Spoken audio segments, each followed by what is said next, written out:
저도 처음에 나르시시스트라는 인격장애에 대한 지식이 전혀 없었을 때는 내가 좀 더 잘하면, 내가 조금 더 참고 기다려주면 언젠가 그 사람이 나의 마음을 알아줄 거라 믿고 무한희생을 반복하며 살아왔었습니다. 그동안 살면서 겪어온 경험치와는 전혀 다른 반응을 보이는 나르시시스트 남편을 보면서 도대체 이 사람은 왜 이렇게 청개구리처럼 구는 걸까 싶었습니다. 내 마음을 알 것도 같은데 전혀 몰라주고, 내가 많은 것을 희생하고 인내하고 있다는 것도 전혀 몰라주고 오히려 더 많은 것을 해내도록 자꾸만 한계에 부딪히게 만들었습니다. 남들처럼 행복한 가정 꾸리면서 살고 싶었지만 현실을 냉담했습니다. 매일같이 지적당하고 혼나고 남편 눈치 보랴, 시어머니 눈치 보랴, 애들 챙기라, 밖에 나가 일하랴. 삶이 참 힘들고 가혹하다 느꼈습니다. 나는 항상 배려하고 이해해주고 많은 것을 바라지 않았다고 생각했지만 결국엔 저도 뭔가를 나르시시스트 남편에게 바라고 있었던 겁니다. 따뜻한 말 한마디만 해줘도 그동안 쌓인 묵은 감정이 다 날아갈 것만 같았는데 그 한마디를 들어본 적이 없었습니다. 그런 말을 할 수 없는 사람인데 할 수 없는 것을 바라고 있었구나 라고 깨닫고 난 뒤 저는 모든 것을 내려놓았습니다.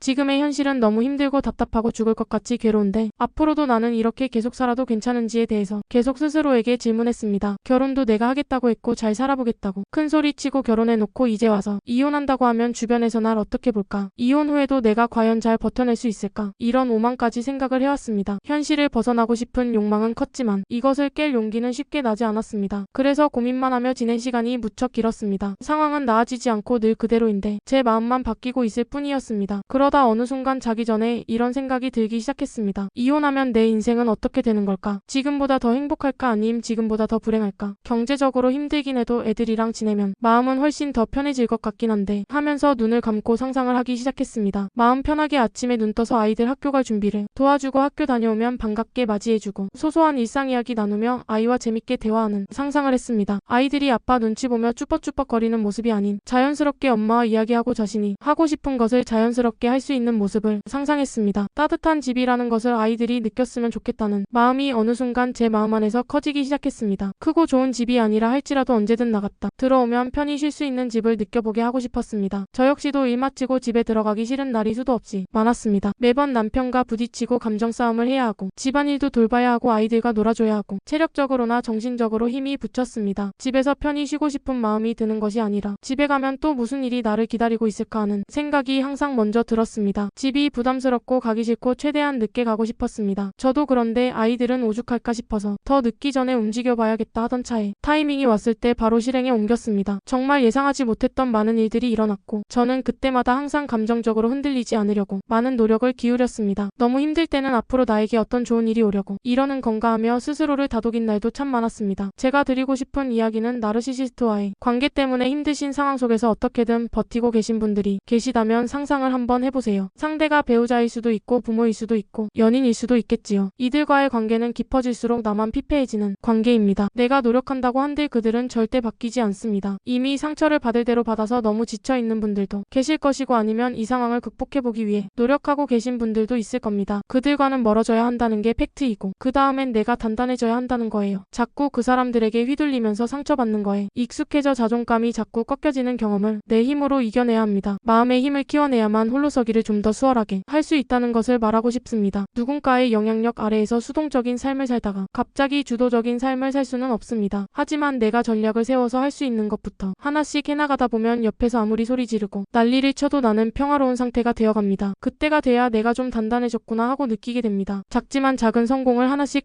이뤄가다 보면 자연스럽게 자신감도 붙게 됩니다. 그러면 자연스럽게 내가 살고 싶은 삶을 살 수 있는 기회가 나에게 찾아오게 되고 과거의 힘든 삶 속에서 빠져나올 수 있습니다. 저는 그런 경험을 쭉 해오다 보면서 결국 인생을 잘 사는 사람들은 힘들 때마다 부딪히고 다치고 아파봤던 사람들이 잘 사는구나 하고 느꼈습니다. 익숙한 게 편해서 변화를 두려워하는 사람들이 많이 있습니다. 익숙한 환경이 나를 힘들게 하는 환경이라면 내가 그곳을 벗어날 줄도 알아야 합니다. 그러려면 용기가 필요한데 생각이 너무 많으면 움직일 용기가 나지 않습니다. 오히려 많아지는 생각 때문에 움직이지 못하고 고립이 돼버립니다. 결단을 내리고 행동하다 보면 시행착오를 거치면서 내가 원하는 방향으로 끌고 가고 있는 나를 발견하게 될 것입니다. 결단이 서기 전에 충분히 상상해보세요. 나르시시스트와의 관계 안에서의 나와 그 관계에서 벗어나 있을 때의 나를요. 내가 진짜 간절하게 원하는 모습이 그려지고 그렇게 살고 싶어지면 그때 움직이시면 됩니다. 그때 전략을 세워서 하나씩 해나가면 됩니다. 두려움이 엄습해 올 때도 많을 겁니다. 하지만 나를 지키기 위해서는 나를 못살게 괴롭히는 자들로부터 내가 멀어져야 합니다. 그들이 나를 함부로 대하지 못하게 내가 그들보다 더 강한 사람이 되어야 합니다. 인간관계로 인해 스트레스를 많이 받고 있는 사람들도 있지만 불필요하게 인간관계로 에너지 쓰는 하는 일을 피하면서도 자신의 삶을 잘 꾸려가며 사는 사람들도 있습니다. 현재 힘든 상황에 처한 내 자신을 보기보다 내 남은 삶을 어떻게 살고 싶은지 한 번쯤 깊이 생각해보시고 가만히 눈을 감고 상상을 한번 해보셨으면 좋겠습니다. 오늘 저의 이야기는 여기서 마치도록 하겠습니다. 시청해주셔서 감사합니다.